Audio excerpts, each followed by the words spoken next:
The crystal wineglass felt heavy in my hand as I watched my son Michael's fiancée pour tea with practiced elegance. Grace moved like a dancer, her silk dress catching the penthouse lights, as she served each guest with a demure smile. Then she turned to her friend Jessica and spoke in perfect Mandarin. "This old pig doesn't understand a thing so stupid. Watch me milk him for everything." My fingers tightened on the glass, but I kept my expression blank, years of military training serving me well. In that moment, I realized this beautiful young woman planned to destroy everything my dear wife and I had built for our son. The dinner continued in Michael's Manhattan penthouse, 32 floors above the glittering city lights.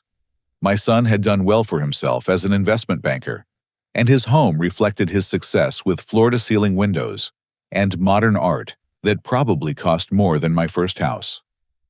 Grace glided between English and Mandarin, with the skill of someone who'd perfected the art of deception. "Mr. Sterling Michael tells me you were a linguistics professor," Grace said sweetly, refilling my plate with her homemade dumplings. "You must have had such fascinating students over the years." I nodded slowly, letting my hand shake just slightly as I reached for my fork. "Oh yes, dear. Though my memory isn't what it used to be these days." She turned back to Jessica, her voice shifting to Mandarin. "Look at this pathetic widower. He probably has dementia already. Once I marry Michael, I'll convince him the old fool needs a nursing home. These Americans are so easy to manipulate when you play the caring daughter-in-law." Jessica giggled, responding in the same language. "You're terrible, Lily, but brilliant. How long do you think it'll take?" My heart nearly stopped. "Lily." I forced myself to chew slowly, showing no sign I'd understood. Grace continued serving, switching back to English whenever Michael looked our way. "Your dumplings are incredible, Grace," Michael said, reaching over to squeeze her hand. "Dad, isn't she amazing? She even learned to cook from her grandmother before she passed." "Lovely, just lovely," I mumbled deliberately, letting soup dribble down my chin. Grace jumped up with a napkin. "Oh, let me help you, Mr. Sterling." In Mandarin, she added to Jessica, "Disgusting old man. Look how Michael doesn't even notice his father's decline. This will be easier than I thought." I wanted to grab my son and shake him, make him see the viper he'd invited into our lives. But years of intelligence work had taught me patience. Instead, I played the role she expected, asking about her family in halting sentences. "Your parents, dear. They must be so proud of you." Her face transformed into a mask of sorrow. "They passed away 3 years ago. Car accident in Beijing. I came to America to start fresh to honor their memory by building a new life." "How tragic," I said, patting her hand with calculated clumsiness. But as she turned away, she whispered to Jessica in Mandarin, "Mother's research on the old man's assets is almost complete. She says he's worth more than we initially thought. The military pension, the university retirement fund, the life insurance from his dead wife, and some prime real estate in Connecticut." Jessica responded eagerly, "Your mother is so thorough. How does she find all this information?" "She has her ways," Grace replied with a cold smile. 30 years of experience in this business. She knows exactly which buttons to push, which documents to request, which lawyers to contact. The key is moving slowly, making them think it's all their idea. Michael stood to clear plates, and Grace immediately switched to English. "Mr. Sterling, you must tell me about your late wife sometime. Michael speaks of her with such love. She must have been an extraordinary woman." The mention of Eleanor made my chest tighten. My wife of 40 years, the woman who'd stood by me through military deployments and academic conferences, who'd spent evenings teaching me Mandarin just for the joy of sharing her grandmother's language. She died 2 years ago from cancer, and the void still ached every morning.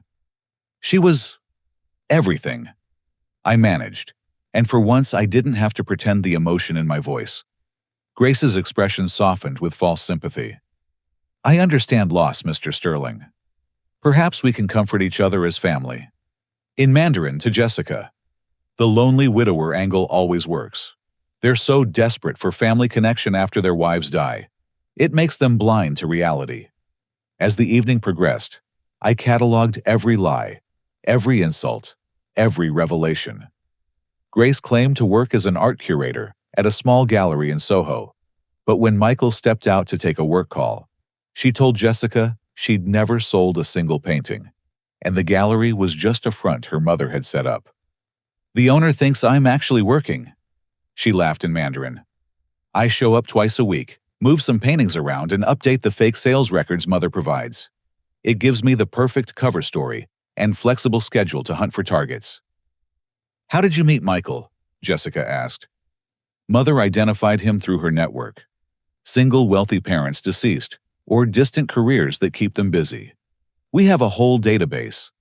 I joined the same gym, made sure to be in his yoga class, played the clumsy newcomer who needed help with poses. Men love to feel needed.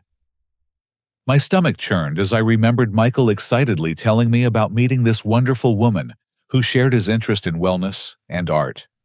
He'd been so happy after 2 years of focusing solely on work, following a painful breakup. When Michael returned, Grace seamlessly switched back to her performance.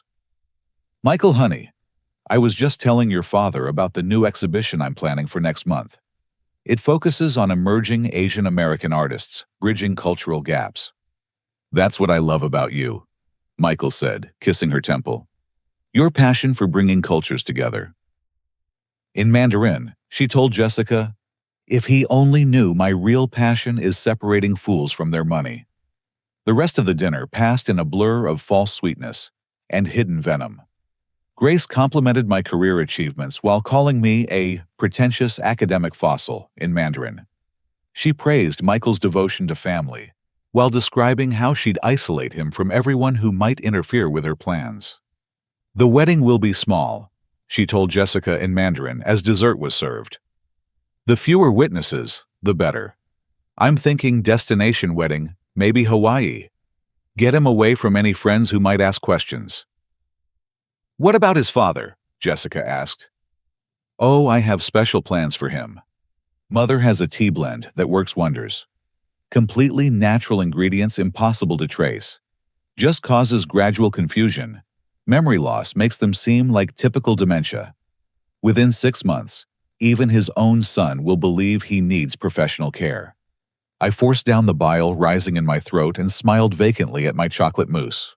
As the evening wound down, Michael walked Grace and Jessica to the door, while I pretended to doze in my chair.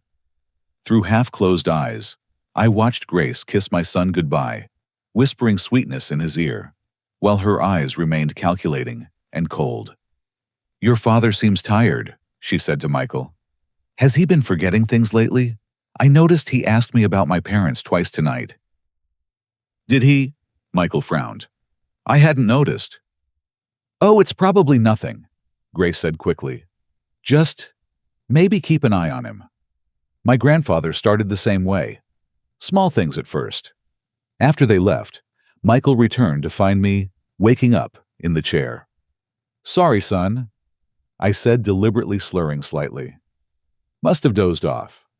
Old age catching up with me." "Dad, you're not old. You're only 67. But I saw the flicker of concern in his eyes, the seed Grace had planted already taking root. "Your Grace seems lovely," I said, standing with exaggerated care. "When's the wedding again?" "We haven't set a date yet, Dad. I just proposed last month, remember?" "Oh, of course. Of course." I patted his shoulder. "She'll make a wonderful daughter-in-law." As Michael walked me to the elevator, chattering happily about Grace's accomplishments and their plans, I mentally prepared for war. This woman, whoever she really was, had chosen the wrong family to target. She thought I was a weak old man, lost in grief and approaching senility. She was about to learn that appearances could be deceiving. The elevator descended through floors of glittering wealth and ambition, and I thought of Eleanor. She would have seen through Grace in an instant. She always had a sixth sense about people reading their intentions, like others read books.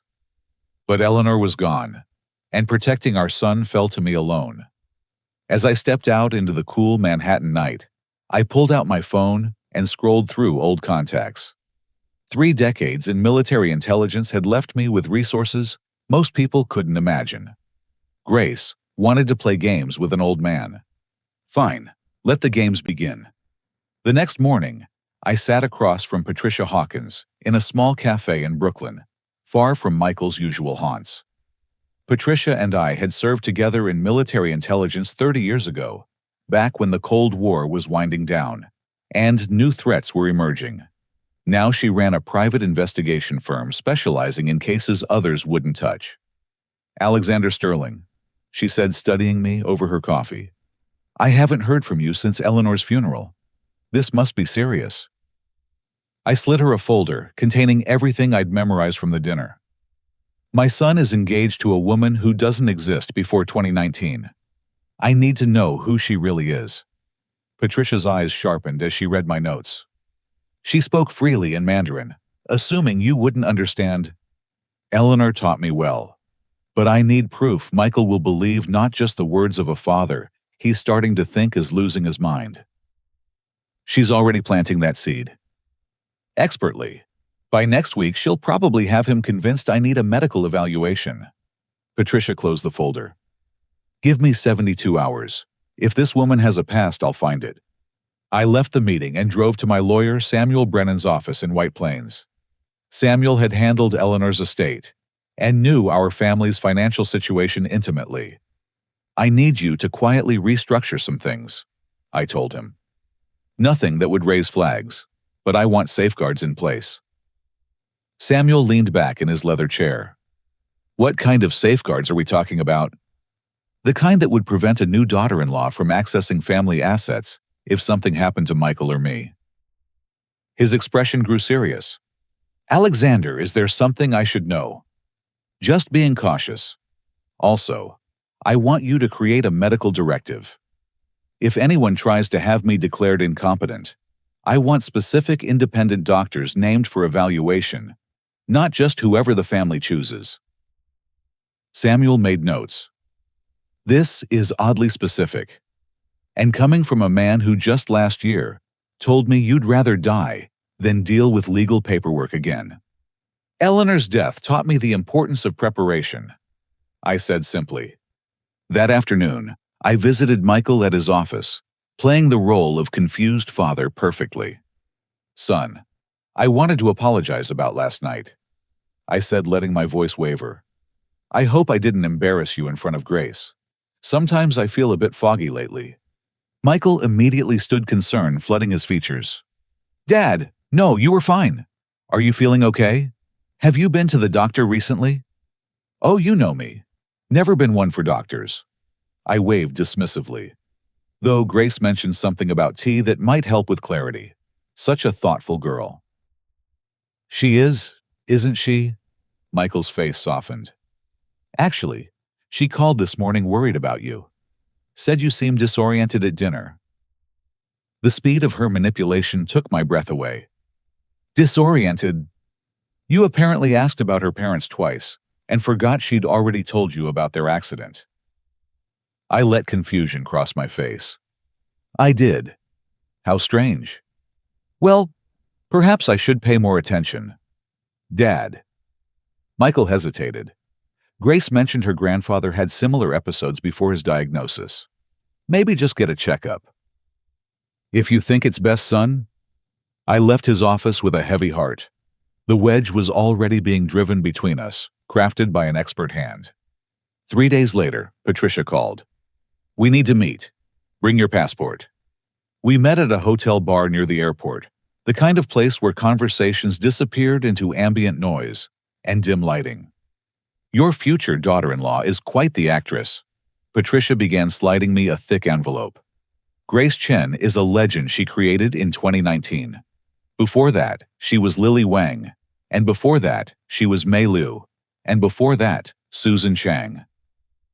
I opened the envelope to find photos documents and a timeline that made my blood run cold. "She specializes in widowers," Patricia continued. "Always men who've lost their wives within the past 5 years, always with significant assets, always with children who can be manipulated into power of attorney situations." How many? That I can confirm 2 deaths. Harold Morrison in Seattle, 2021. Edward Carver in Boston, 2023. Both men in their 70s. Both died of sudden heart failure within 2 years of marriage. Both had sons who signed power of attorney over to their new stepmothers shortly before the deaths. The sons. Richard Carver is homeless in Boston. Lost everything. The Morrison boy killed himself last year. The photos showed Grace, or whatever her name was, with different hair colors and styles, but the same calculating eyes. Pictures from wedding announcements, charity galas, family gatherings where she played the devoted wife. There's more, Patricia said. She's not working alone. Every identity has the same pattern. Elaborate backstories, perfect documentation, established covers. This is a professional operation. Her mother. Patricia nodded. I tracked financial patterns. The money always ends up flowing through a series of shell companies to accounts in Macau. Someone is running a network placing these women strategically, providing support and exit strategies. Can we prove it? The deaths were ruled natural. The financial transfers were all technically legal, executed with proper power of attorney. The identities are sophisticated forgeries that would pass casual inspection. Patricia paused. But there is one thing. She pulled out a medical report. Both men showed elevated levels of cardiac glycosides in their systems. Natural compounds found in plants like foxglove. In small doses over time, they cause symptoms that mimic dementia. In larger doses, heart failure. Exactly. But here's the interesting part. Both men were tea drinkers, and both developed a sudden fondness for a special blend their wives provided for their health. I thought of Grace offering to bring her special tea for my supposed confusion. Christ. Alexander, you need to be very careful. These women, they're not just con artists. They're killers with a system that works. That evening, I had dinner with Michael and Grace at a steakhouse. I noticed the small tin of tea she carried in her purse. Noticed how she watched me for signs of deterioration. Noticed the subtle ways she guided Michael's attention away from me whenever I spoke. Mr. Sterling, she said sweetly, I brought you something. She produced a beautiful wooden box. This is a special tea blend from my grandmother's recipe. It's wonderful for mental clarity and overall health. How thoughtful, I said, accepting the box with trembling hands that weren't entirely an act. You should have some every morning, she insisted. I'll show Michael how to prepare it properly. The brewing temperature is very important. In Mandarin, she murmured to herself, 3 months should be sufficient. Maybe less if he's already weakening. Michael beamed at her thoughtfulness. Dad's lucky to have you looking out for him. Family takes care of family, Grace replied, squeezing Michael's hand while her eyes stayed fixed on me. That night, I carefully packaged samples of the tea and sent them to a lab Patricia recommended. Then, I sat in my study surrounded by photos of Eleanor and Michael through the years and planned my next move. Grace thought she was hunting a weak-old man. She had no idea she'd walked into a trap of her own. The game was far from over, but now I knew the rules. And more importantly, I knew the stakes. This wasn't just about money or property. This was about my son's life. Eleanor's voice seemed to whisper in the darkness, Protect our boy Alexander. Whatever it takes. Whatever it takes, my love, I promise. 2 weeks into my investigation, I stood outside a homeless shelter in Boston's Roxbury neighborhood, looking for Richard Carver. Patricia's research had tracked him here, the son of Edward Carver, who'd lost everything to the woman now targeting my son. I found him in the cafeteria, hunched over a bowl of soup. Even at 35, his face carried the hollowed look of someone who'd lost more than money. When I introduced myself and mentioned Grace's name, his spoon clattered to the table. You know Lily. His voice cracked. Did she? She's engaged to my son. I need to know what happened to your father. Richard's hands shook as he pushed away the soup. Nobody believed me. The cops, the lawyers, even my own friends thought I was crazy. Grieving son can't accept his father's new happiness, they said. We moved to a quiet corner where Richard told his story. His father, Edward, had been a retired federal judge, sharp as a razor, until 6 months after meeting Susan Chang at a charity auction. The confusion started small, Richard explained. Wrong names, missed appointments. Susan was so caring, so concerned. She convinced me Dad needed help managing his affairs. Said it would be temporary, just until he felt better. And you agreed. She had medical reports, documents from doctors I'd never heard of, but seemed legitimate. Dad seemed to confirm he wanted her help. I thought I was being a good son. His voice broke. I signed everything over to help them manage things easier. Power of attorney, medical decisions, financial access. The pattern was chillingly familiar. Then what? Dad got worse, fast. Started accusing Susan of poisoning him, claimed she was stealing from him. But by then, everyone thought he had dementia. His own doctor said the paranoia was typical of his condition. Richard laughed bitterly. 2 weeks after I signed the papers, Dad was dead. Heart attack, they said. Natural causes for a 73-year-old man with dementia. The money? Gone within days. Transferred to pay for medical debts and funeral expenses. The house sold to cover tax obligations.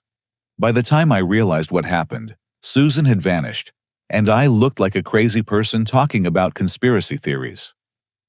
I pulled out photos of Grace from different time periods. Richard's face went white when he saw them. That's her. Different hair, but those eyes? He grabbed my arm. You have to stop her, whatever it takes. I intend to, but I need more.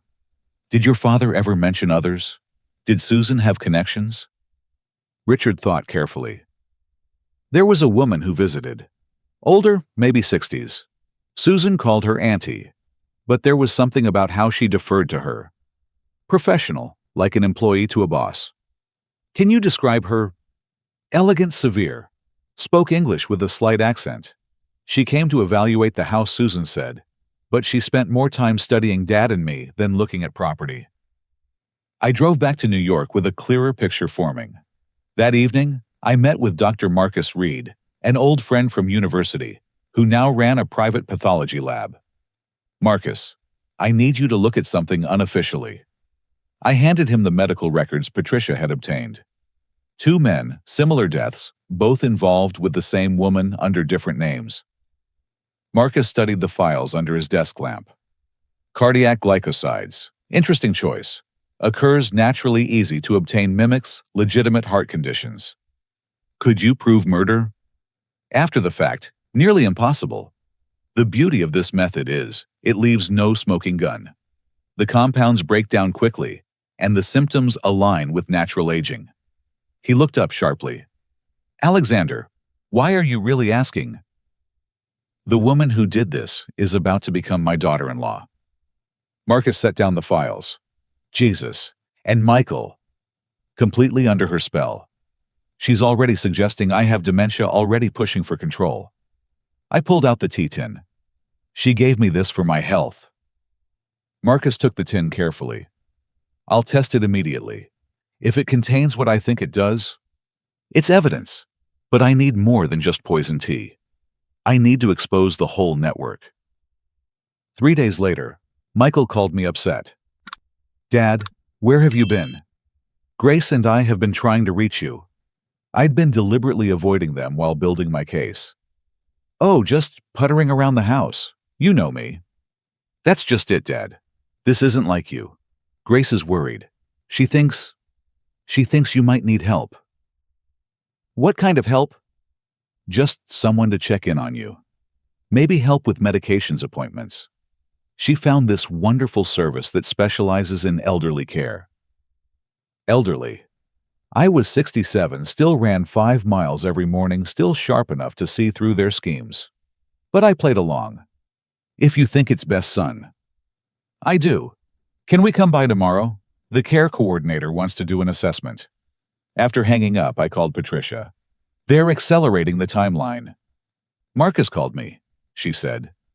The tea contains exactly what we suspected. low doses of digitalis compounds, enough to cause confusion and weakness over time building up in the system. Any word on the network? I've identified similar cases in 6 cities over the past 5 years. Always the same pattern, always targeting widowers with substantial assets. The money trail leads back to a company registered in Macau, Golden Autumn Enterprises. Sounds like a retirement home. Or a harvesting operation. Alexander, I think we need to involve law enforcement. With what suspicious tea and pattern recognition? They'll say I'm a paranoid old man upset about his son's engagement. I paused. No, we need them to reveal themselves. We need a trap. That night, I sat in my study recording everything I knew, creating multiple copies of evidence, establishing a clear trail in case something happened to me.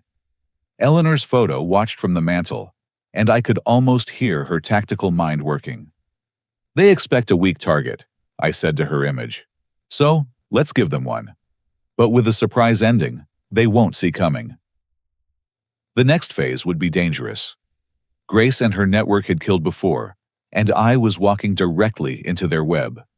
But Richard Carver's haunted face stayed with me and the Morrison boy who'd taken his own life, rather than live with the shame of losing everything. These women preyed on grief, exploited love, destroyed families. They'd picked the wrong widower this time. Tomorrow the real performance would begin. The St. Regis ballroom glittered with crystal chandeliers and white orchids, every detail of the engagement party reflecting Grace's expensive taste, funded by my son's generous credit cards. I stood near the entrance greeting guests, playing the proud but slightly confused father. Patricia. I whispered to my former colleague who'd arrived posing as a family friend. Are all the cameras in place? Every angle covered, she murmured back. My team has eyes on all exits. Thomas from the FBI is here undercover waiting for actionable evidence. Thomas Mitchell had been intrigued when Patricia brought him our research. The Bureau had been tracking similar cases, but lacked the inside access to make arrests. Tonight we'd give them what they needed. Mr. Sterling. Grace glided over in a stunning red gown, speaking louder than necessary. You remembered to come. I was worried when you forgot about the rehearsal dinner planning yesterday. I hadn't forgotten anything, but I smiled vaguely. Wouldn't miss my son's engagement party, dear. In Mandarin, to a passing server, who was actually one of her people, she said, The old fool is deteriorating faster than expected. Mother will be pleased. James Walker, the actor I'd hired through Patricia's connections, entered precisely at 9. Tall, distinguished, wearing an expensive suit. With the confidence of genuine wealth, he looked every inch the successful Chinese businessman we'd created him to be. I watched Grace's radar lock onto him immediately. New money in the room, potentially single, definitely worth investigating. As planned, James positioned himself near the bar, speaking Mandarin into his phone about art acquisitions. Michael, Grace said sweetly, I should greet all our guests. You don't mind, do you?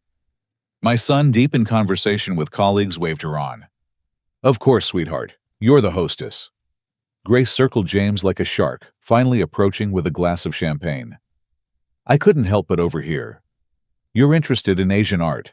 I'm actually a curator at the Chen Gallery in Soho. James turned, affecting surprise and interest. Really? I'm Liu Wei from Shanghai originally. I'm looking to expand my collection here in New York. Within minutes, Grace had maneuvered him to a quiet corner. Hidden microphones captured every word as she shifted into hunter mode. Your wife must appreciate your interest in art, she probed. Sadly, I'm divorced, James replied. My ex-wife preferred spending money to appreciating culture. Grace's eyes lit up. In Mandarin, she said to Jessica, who'd appeared at her elbow, This one could be worth more than Michael. Look at his watch. That's $1 million Patek Philippe. What about your current plan? Jessica asked in the same language. Plans can change. I'm not married yet. She turned back to James, switching to English.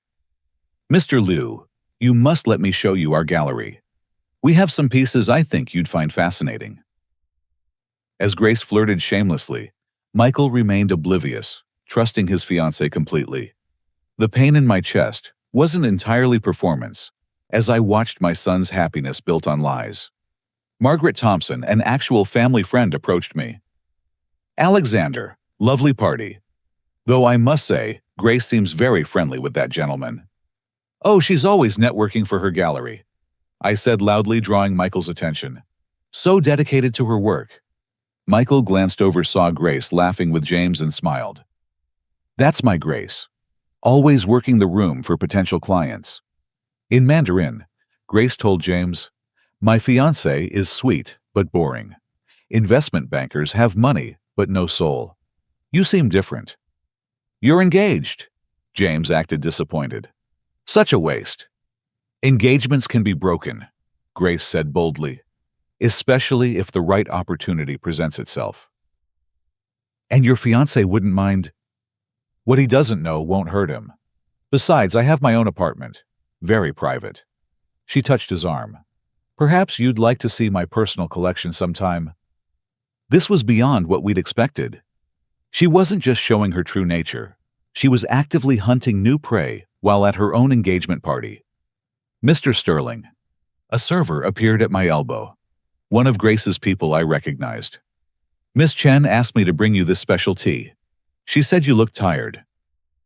I accepted the cup with shaking hands, then accidentally spilled it on my shirt.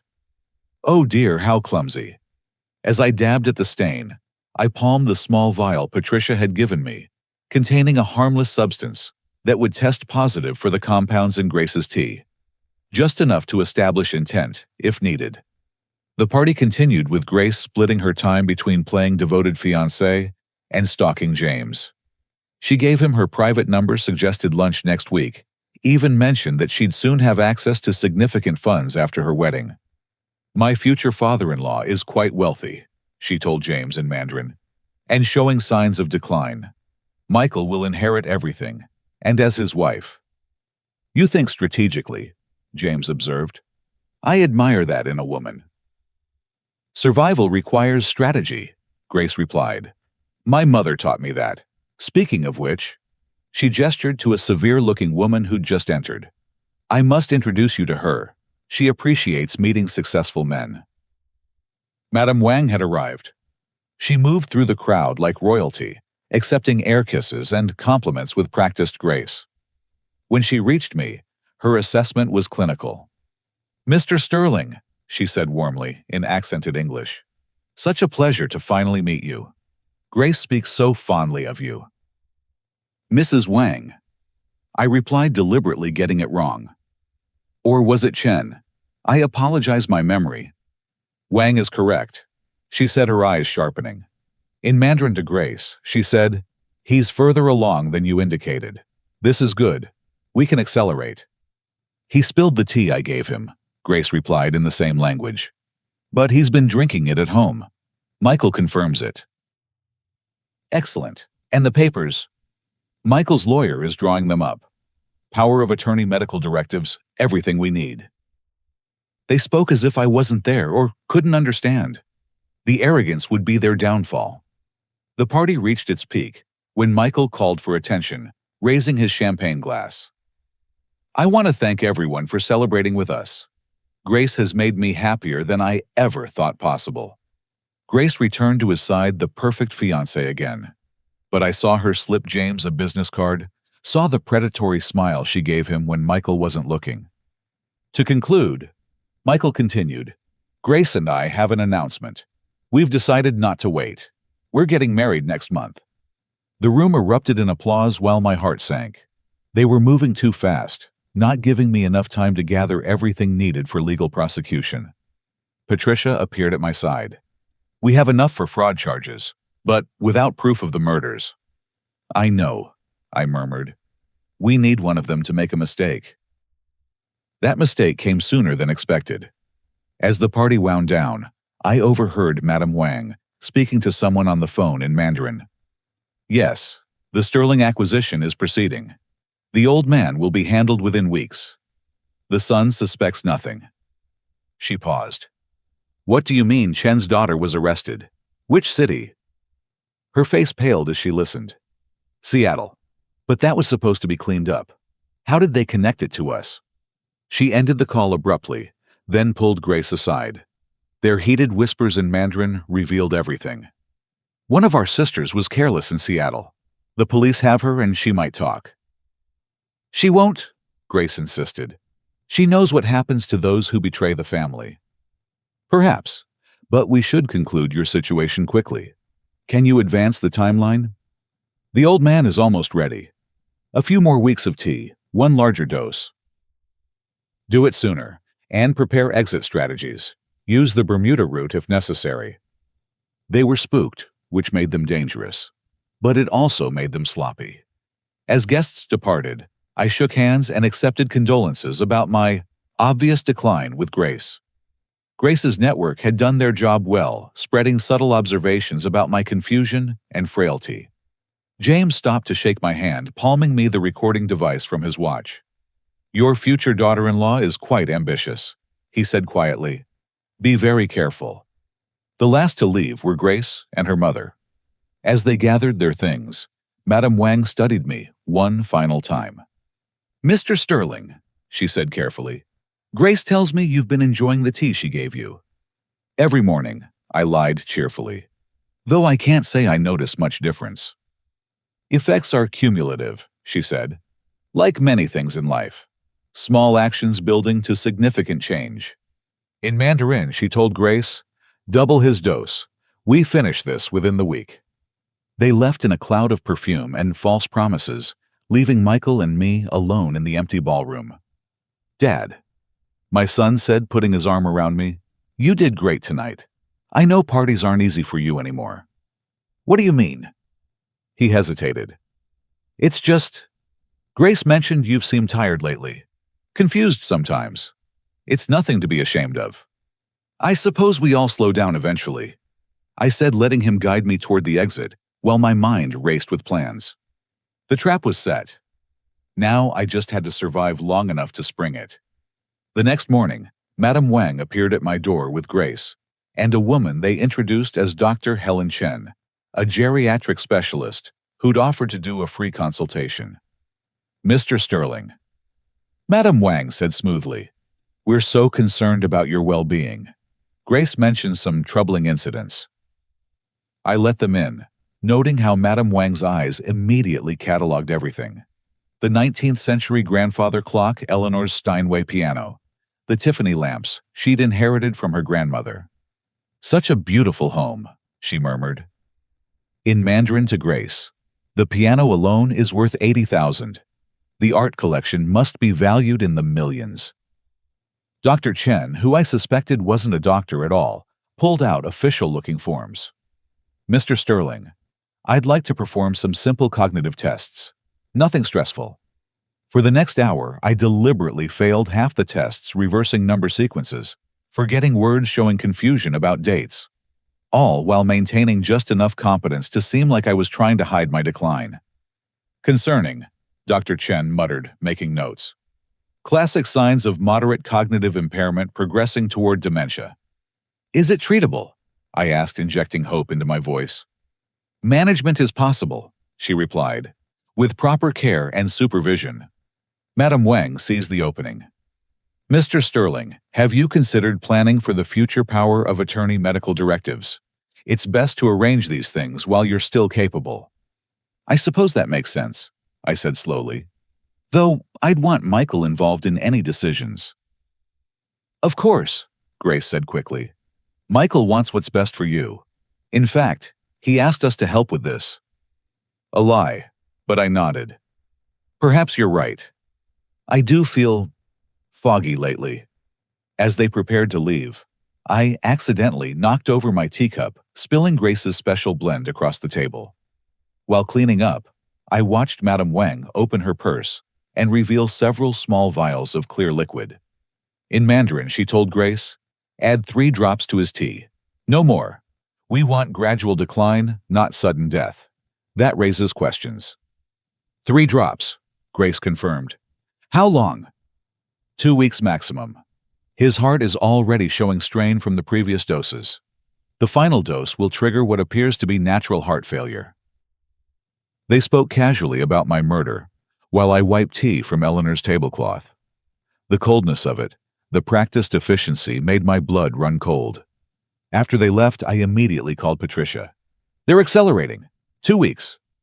Thomas has what he needs for fraud and conspiracy charges, but we need them to attempt the actual poisoning for attempted murder.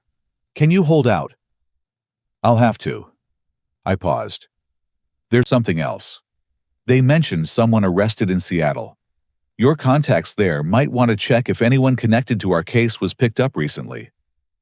That evening, Michael arrived with Chinese takeout and legal documents. "Dad, I've been thinking about what Grace's mother said. Maybe it would be smart to get some paperwork in order." I pretended to study the papers while actually photographing each page with the pen camera Patricia had given me. Standard power of attorney forms, but with unusually broad language. "This seems very comprehensive," I noted. Grace's mother recommended the lawyer. "She says it's important to cover all possibilities." Michael looked uncomfortable. "Dad, I need to ask you something. Have you been feeling okay?" "Really?" This was my chance. I set down the papers and let my hands tremble slightly. "I don't know, son. Sometimes I feel like myself, but other times, it's like swimming through fog." The tests Dr. Chen ran showed some concerning patterns. "What kind of patterns?" "Cognitive decline, memory issues. She thinks—" He struggled with the words. "She thinks you might be in the early stages of dementia." The pain in his voice almost broke my act. My brilliant, loving son being manipulated into betraying his own father. "Maybe she's right," I said quietly. "Your mother always handled these things.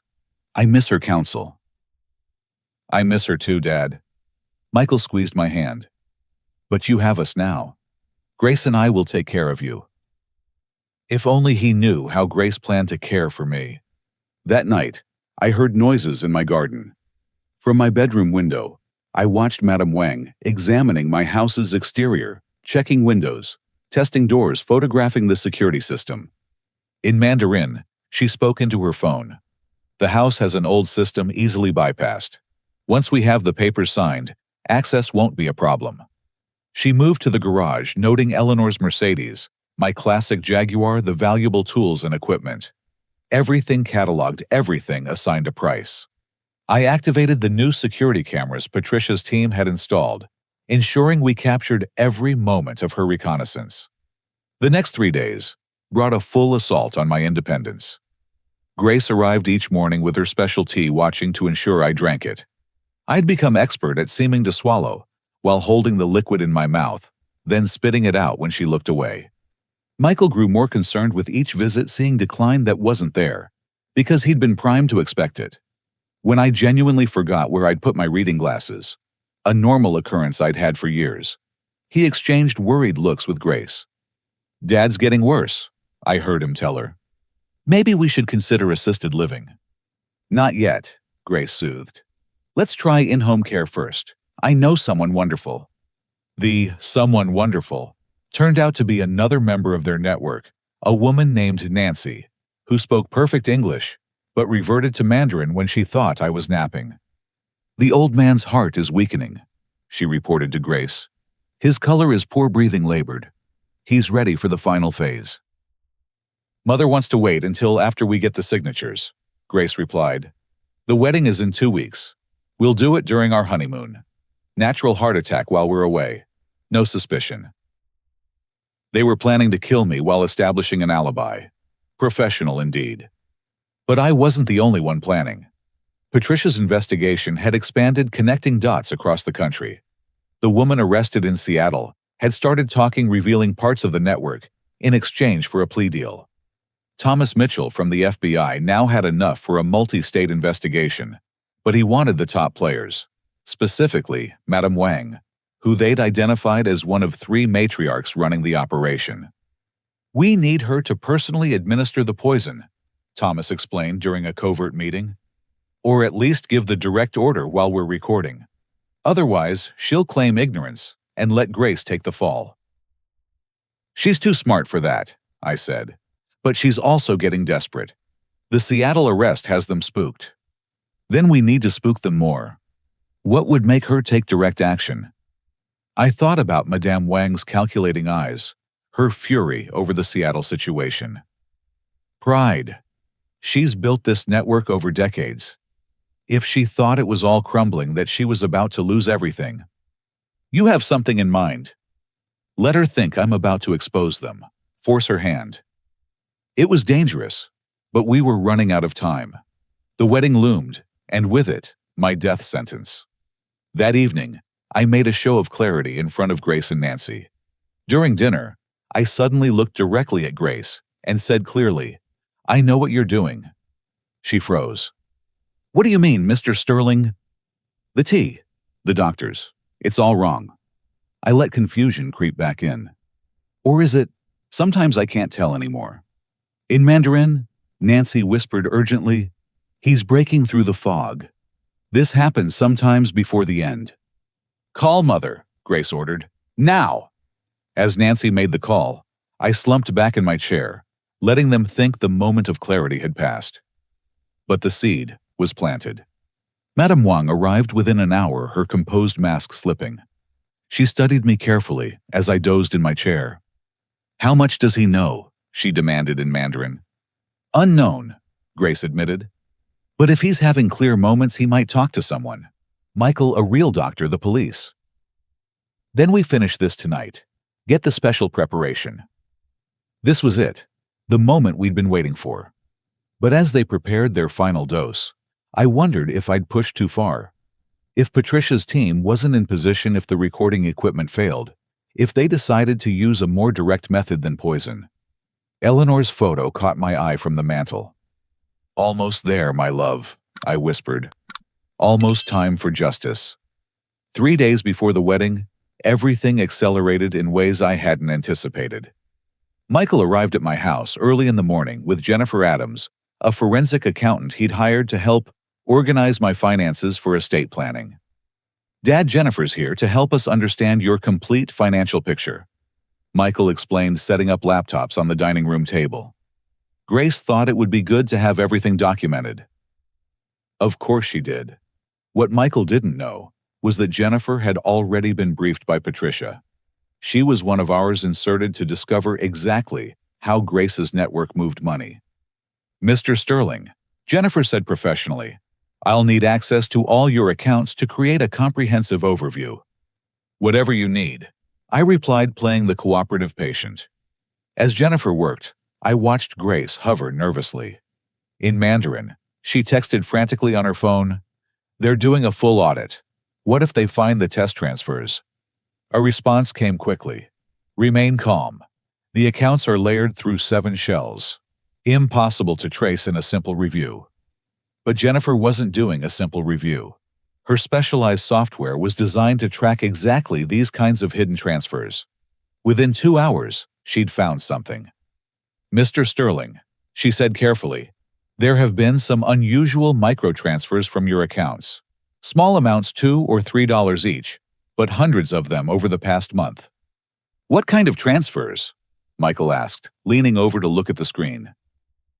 "They appear to be test transfers, often used to verify account access before larger movements." Jennifer pulled up a pattern analysis. They all route through a series of corporate accounts before disappearing into offshore holdings. Grace's face had gone pale. "That must be some kind of bank error. Who would steal $3 at a time?" "Someone preparing to steal much larger amounts," Jennifer replied coolly. "Mr. Sterling, do you recognize any of these corporate names? Golden Autumn Enterprises, Silver Years Holdings, Sunset Management, LLC. Each name made Grace flinch slightly. I shook my head in manufactured confusion. "I've never heard of them." "Dad," Michael said slowly, "Jennifer says someone has been accessing your accounts. We need to contact the police." "No," Grace said quickly, then caught herself. "I mean, shouldn't we investigate more first? It could damage your father's reputation if word got out he'd been compromised. The confusion, the memory issues. People might think he gave access voluntarily." She was trying to protect the network while planting doubt about my mental state. Clever. "Grace has a point," I said mildly. Perhaps we should understand more before involving authorities. Jennifer continued her analysis, each discovery tightening the noose. The test transfers had started the day after I'd first had dinner with Grace. The corporate shells all traced back to registration addresses in Macau, Hong Kong, and the Cayman Islands. "This is sophisticated," Jennifer announced. "Whoever set this up has experience in financial crimes." My phone buzzed. Patricia texting, "Seattle informant just gave us the motherlode. Names, accounts, victim lists. Move to phase 2. "I'm feeling tired," I announced. "Perhaps we could continue this tomorrow."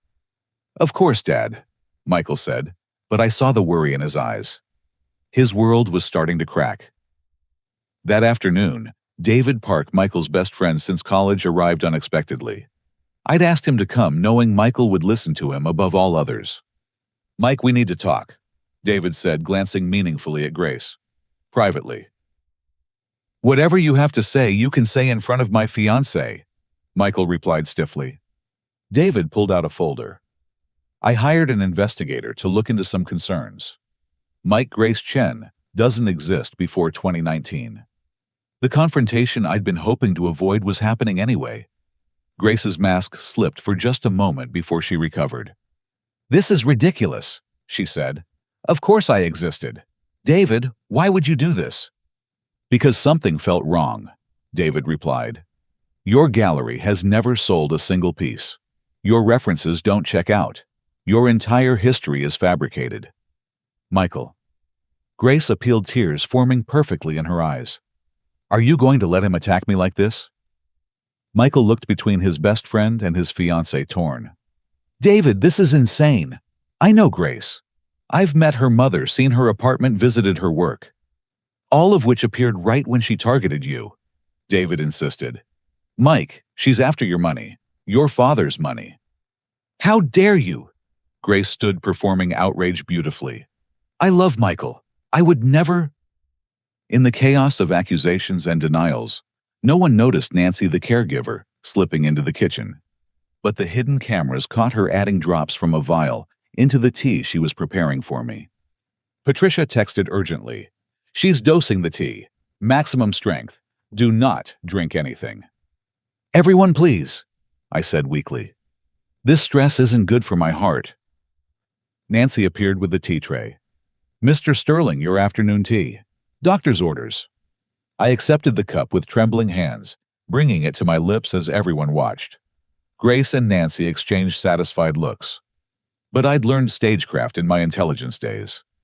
The tea never passed my lips, though I made every show of drinking deeply. "Perhaps we should continue this discussion later," I suggested, "when tempers are cooler." David left, reluctantly pressing the folder into Michael's hands. Grace immediately went into damage control mode. "Michael, honey, I can explain everything. My past. It's complicated. There are things I haven't told you, but not because I'm some con artist. It's because I'm ashamed." She spun a masterful tale of family shame, bankruptcy, starting over in America with a clean slate. Michael, desperate to believe, accepted every word.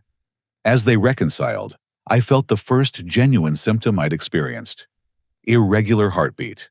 Not from poison, but from the stress of watching my son choose blindness over truth. That evening, Thomas Mitchell arrived with a full FBI team. The Seattle informant had provided enough evidence to move, but they wanted to catch Madame Wang in the act of attempted murder. "We've frozen 17 accounts connected to the network," Thomas explained. "When they discover this, they'll panic. Panicked people make mistakes." "Or they run," I pointed out. "We have eyes on all of them. Grace, her mother, the fake Dr. Nancy. If they run, we follow. And if they decide to eliminate the witness before running..." Thomas handed me a medical alert bracelet. "Panic button, GPS tracking. The moment you feel threatened, hit it." The next morning brought the storm. Madame Wang burst into my house without knocking, Grace trailing behind. Both women looked haggard, desperate. In Mandarin, Madame Wang snarled at Grace. 17 accounts frozen, $300 million locked. Someone talked. "It wasn't me," Grace protested. "Then who?" The old man. She turned to study me as I sat confused in my armchair. What does he know? They switched to English. Mr. Sterling, we need your signature on some papers. Emergency medical directives. I don't understand, I mumbled. Where's Michael? He's coming, Grace lied. Just sign these first. Madame Wang produced a different vial from her purse. In Mandarin, forget subtlety. 1 dose, massive heart attack. We'll say he got agitated and collapsed. Here, Grace asked nervously. Now. We leave tonight for Brazil. Non-extradition. But first, we clean up. She approached with the vial, no longer bothering with tea or pretense. This was murder, plain and simple. I pressed the panic button. Mr. Sterling, Madame Wang said coldly, you've been more trouble than most. But it ends now. As she uncapped the vial, the front door exploded open. FBI agents flooded in, weapons drawn. Federal agents, nobody move. Madame Wang's face transformed from shock to rage to cold calculation in seconds. The vial fell from her hand, shattering on the floor. You understood, she said in Mandarin, staring at me. This whole time you understood everything. I stood slowly, dropping the confused act. In perfect Mandarin, I replied, every single word. Grace collapsed into a chair, the weight of her deception finally crushing her. Michael. Oh God, Michael. Your son is safe, Thomas informed me. We've been keeping him in protective custody since yesterday. As they led the women away in handcuffs, Madame Wang turned back one last time. How many knew? How long have you been planning this? From the moment you called me a stupid old pig, I replied. My wife taught me patience comes from love, but justice, that comes from necessity. The house fell quiet, except for the crime scene technicians gathering evidence. Hundreds of vials, thousands of documents, decades of murder and theft finally exposed. But my war wasn't over. I still had to face Michael, help him understand how the woman he loved had planned to kill his father and steal his life. The hardest battle was yet to come. The morning of what would have been Michael's wedding day dawned crisp and clear. The St. Regis Hotel ballroom stood decorated with 10,000 white roses, crystal chandeliers dimmed to romantic lighting, and 200 chairs filled with confused guests, murmuring about the delayed ceremony. I stood at the altar, as Michael's best man, watching him pace nervously in his tuxedo. The FBI had agreed to let this play out, wanting to catch any remaining network members who might attend. Dad, where is she? Michael asked for the 10th time. He still didn't know the full truth. Thomas and I had agreed he needed to hear it from Grace herself to truly believe. She'll be here, I assured him, knowing she was already in the building, flanked by federal agents. The music began, and the ballroom doors opened.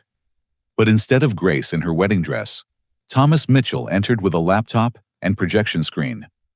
Ladies and gentlemen, I said, taking the microphone, before we proceed, there's something you all need to know.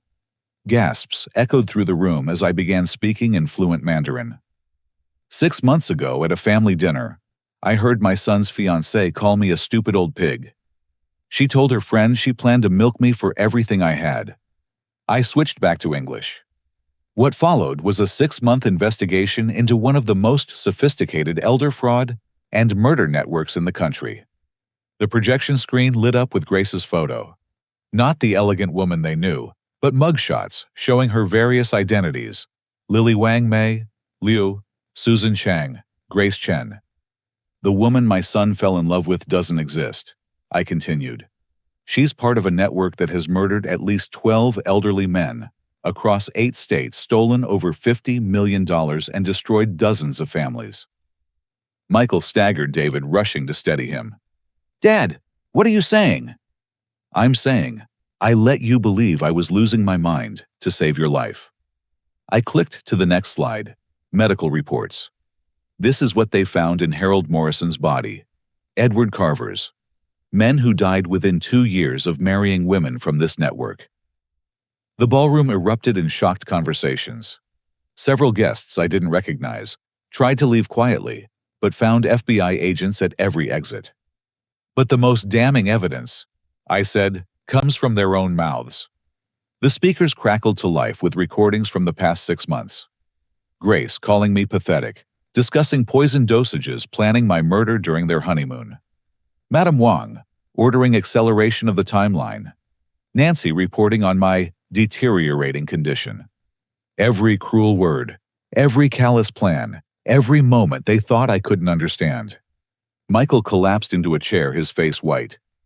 No, this can't be real. Grace loves me. The side door opened, and Grace entered in handcuffs, still wearing the $30,000 wedding dress she'd bought with Michael's credit card. Behind her, Madame Wang maintained her imperious bearing despite her shackles. Tell him, Thomas ordered. He deserves the truth from you. Grace looked at Michael, and for the first time, I saw genuine emotion crack her facade. Not love, but something like regret. I'm sorry, she whispered. You were kinder than most. Was any of it real? Michael's voice broke. Anything at all? The art gallery was real, Grace said quietly. Just not mine. The apartment was real, just not mine. The feelings? She stopped. No, those were never real. Madame Wang scoffed. Weakness. Even now you show weakness. She turned to address the room with cold pride. Yes, we took from men who had more than they needed. Men who valued young beauty over wisdom, who betrayed their wives' memories for fantasy. We gave them what they wanted, an illusion. They paid for it, supply and demand. You murdered them, I said flatly. We expedited natural processes, she corrected. These men were already dying inside, lonely and desperate. We simply profited from the inevitable. My father isn't lonely or desperate. Michael stood fury, replacing shock. He's the strongest man I know. Which is why he survived, Madame Wang admitted. Your father played a role better than any of my girls.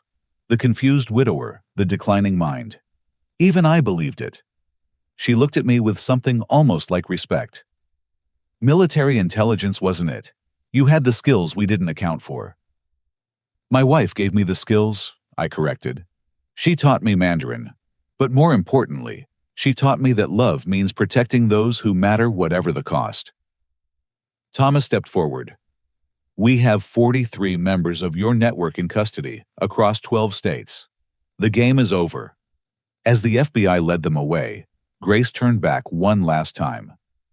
For what it's worth, Mr. Sterling, you would have made a good father-in-law. In another life, you wouldn't have been a killer, I replied. The ballroom slowly emptied as guests processed what they'd witnessed. Michael and I stood among the scattered rose petals and abandoned champagne glasses. Dad, he said quietly, you let me think you were losing your mind. You let me push for power of attorney medical directives. I almost put you in a home. You were trying to protect me, just as I was protecting you. But I chose her over you. David warned me you were acting strange, and I chose to believe her lies. Tears ran down his face. I nearly helped her kill you. I pulled my son into my arms, feeling him shake with sobs. You chose love over suspicion. That's not a character flaw, Michael. That's what makes you human. How do I trust anyone again? How do I know what's real? You start by forgiving yourself, I said. Then you remember that for every Grace, there are 1,000 genuine people. Don't let her poison steal your capacity for love. 6 months later, Michael and I stood at Eleanor's grave, placing fresh flowers on the marble headstone. I've been seeing a therapist, he told me. Working through everything. The betrayal, the guilt, the anger. That's good, son. She says I have trust issues now. Probably will for years. Trust can be rebuilt. It just takes time. Michael was quiet for a moment. I've been thinking about Mom a lot. How she would have handled this. I smiled. She would have seen through Grace in 30 seconds. Your mother could read people like books. Then why didn't I inherit that ability? You inherited her heart instead. Her capacity for love, for seeing the best in people. That's not a weakness, Michael. It just means you need to balance it with wisdom. Like you did. I had 40 years with your mother to learn. You're just starting. We stood in comfortable silence, 3 generations together, past, present, and future. Dad, Michael said eventually, thank you for everything. For playing that role, for saving my life, for not giving up on me even when I gave up on you. That's what fathers do, I said simply.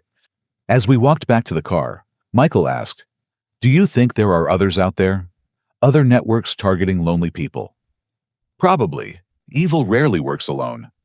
Then maybe we should do something about it. Use what we learned to help others. I looked at my son with pride.